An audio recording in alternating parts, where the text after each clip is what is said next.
அச்சத்தை ஏற்படுத்திவிட்டு மருந்தும் போடுவதற்கு தான் என்று இன்றைக்கு மக்கள் இன்றைக்கு சொல்லுகின்றார்கள். அந்த அளவிற்கு இன்றைக்கு ஒரு எதிர்ச்சதிகார சர்வாதிகார ஜனநாயக விரோத ஆட்சி இன்றைக்கு தூக்கி எறிவதற்கு மக்கள் தயாராகிவிட்டார்கள் என்பதை இந்த நேரத்தில் நான் சொல்லிக் கொள்கிறேன்.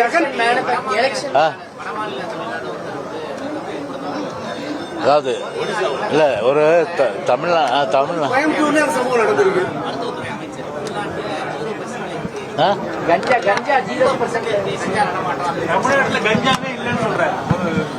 அதாவது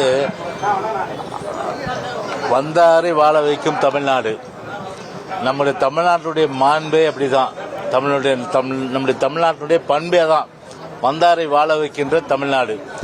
அப்படிப்பட்ட ஒரு தமிழ்நாடு ஒரு தலை குனிகின்ற ஒரு செயலாக்கத்தான் நிச்சயமாக உலகம் முழுவதும் இருக்கின்ற தமிழர்களும் சரி, இந்தியாவிலேயே தமிழர்களுடைய அந்த ஒரு கருத்து, ஒரு தலை நிமிர்ந்த தமிழனை ஒரு தலைகுனிய வைத்த அந்த ஒரு சூழ்நிலை இந்த ஆளும் இந்த திராவிட முன்னேற்ற கழகத்திற்கு உண்டு. அதாவது பொய் சொல்வதற்கு ஒரு அளவு உண்டு. ஆனால் ஒரு வானளவிய ஒரு இமயமலை அளவிற்கு ஒரு முழு பாறாங்கல்லை கூட முழு பூசணிக்காய் சொல்ல மாட்டேன், ஒரு முழு பாறாங்கல்லை கூட சோற்றிலே மறைக்கின்ற அந்த ஒரு வித்தையை திமுக நன்றாக கத்திருக்கின்றது. அதனுடைய வெளிப்பாடு தான் கொஞ்சம் கூட இப்படி சமூக வலைதளங்களிலும் அதே போன்று தமிழ்நாட்டு மக்களும் ஒட்டுமொத்தமாக இன்றைக்கு அவர்களை பொறுத்தவரை இன்றைக்கு இந்த வட மாநிலத்தை சார்ந்த ஒரு இளைஞர் தாக்கப்பட்டு கொடுமையாக தாக்கப்பட்டு ஈவிரக்கமின்றி தாக்கப்பட்ட நிலையை இன்றைக்கு தமிழ்நாடு இன்றைக்கு உலகமே ஒரு இந்த அரசை அதாவது இந்த அரசை ஒரு முழுமையான அளவுக்கு ஒரு தூற்றுகின்ற ஒரு முழுமையான அளவிற்கு இந்த அரசினுடைய ஒரு கையாளாகத்தனத்தை இன்றைக்கு அவர்கள் வெளிப்படுத்துகிறதையெல்லாம் பொருட்படுத்தாமல் கொஞ்சம் கூட வெட்கம் மானம் இல்லாமல் மருத்துவத்துறை அமைச்சர் அவர்கள் கஞ்சா இல்லை, போதை வஸ்துகள் இல்லை, இன்றைக்கு எதுவுமே தமிழ்நாட்டில் இல்லை என்று சொல்வது என்பது எப்படிப்பட்ட ஒரு ஜம்மு காலத்தில் வடிகட்டிய பொய் என்பதை தமிழ்நாட்டு மக்கள் நிச்சயமாக உணர்வார்கள். எனவே நான் ஒன்றை மட்டும் சொல்லிக் கொள்கின்றேன், எவ்வளவு நாள் மக்களை ஏமாற்ற முடியும், எத்தனை காலம் மக்களை ஏமாற்ற முடியும்? ஏமாற்ற முடியாது. அதற்கெல்லாம் ஒரு விடிவு காலம் என்று சொன்னால் 2026 சட்டமன்ற தேர்தல் தான்.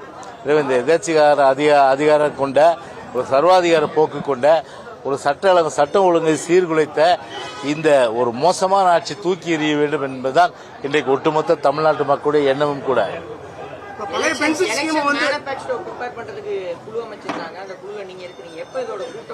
இல்ல அதுதான் அந்த அறிக்கையிலே பொதுச் செயலர் சொல்லியிருக்கேன் இல்லையா, விரைவிலே பாத்தீங்கன்னா எந்தெந்த மாவட்டங்கள்ல எந்தெந்த நாள் அப்படி என்பது குறித்து பொதுச் செயலர் அறிவிப்பார். போதுமா? அதெல்லாம் எல்லாம் எங்களுடைய அதான் சொல்றேன்.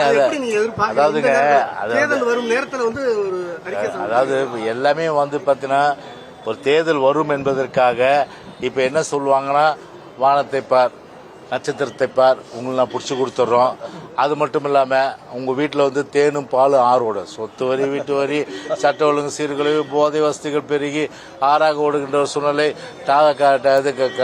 டாஸ்மாகுடைய வருமானம் கூடி இன்றைக்கு கோபாலபுரம் வருமானம் கூடி ஏழை எளிய மக்கள் இன்றைக்கு கஷ்டப்படுகிற நிலைமை, இன்றைக்கு அரசு ஊழியர்கள் தேர்தல் வாக்குகளும் எல்லாம் காற்றிலே பறக்கிவிட்டு நிறைவேற்றாத ஒரு சூழ்நிலையெல்லாம் நிச்சயமா பாத்தீங்கன்னா மக்கள் அதற்கு தகுந்த பாடத்தை கற்பிப்பார்கள். எனவே குழு என்பதே பார்த்தீங்கன்னா அது சுத்த விடுறதுதான் அது. எனவே ஒன்றும் செய்ய மாட்டாங்க. இந்த நேரத்தில் எது சொன்னாலும் சரி, அது தேர்தலுக்காக பசப்பு வார்த்தைகள் காட்டி, ஏமாற்று வித்தையை காட்டி ஓட்டு வாங்கலாம் என்ற அந்த எண்ணம் தான் இன்றைக்கு ஆளுங்கட்சி இருக்கின்றதோடைய நிச்சயமா எப்படிப்பட்ட பசப்பு வார்த்தைகளும் இனிமே மக்கள் நம்ப மாட்டார்கள், ஆசை வார்த்தைகளுக்கு நம்ப மாட்டார்கள். இனிமேல் பொறுத்தவரை திமுகவுக்கு அவ்வளவுதான் ஒரு மிகப்பெரிய ஒரு சரிவு இந்த தேர்தல் நடக்கும். இல்லைங்க, அதான் சொன்னேன், இண்டோர் மீட்டிங். அது இண்டோர் மீட்டிங்ல டிஸ்கஸ் பண்ணதான் வெளியில சொல்ல முடியாது. I am very sorry. Okay.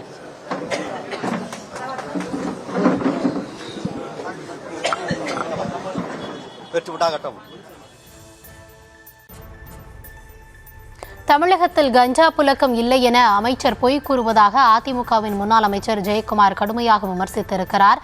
திருத்தணியில் நிகழ்ந்த நிகழ்வை குறிப்பிட்டு தமிழகத்தில் சட்டம் ஒழுங்கை சீர்கெட்டிருப்பதாகவும் அவர் பேசிய அந்த காட்சிகளை பார்த்தோம்.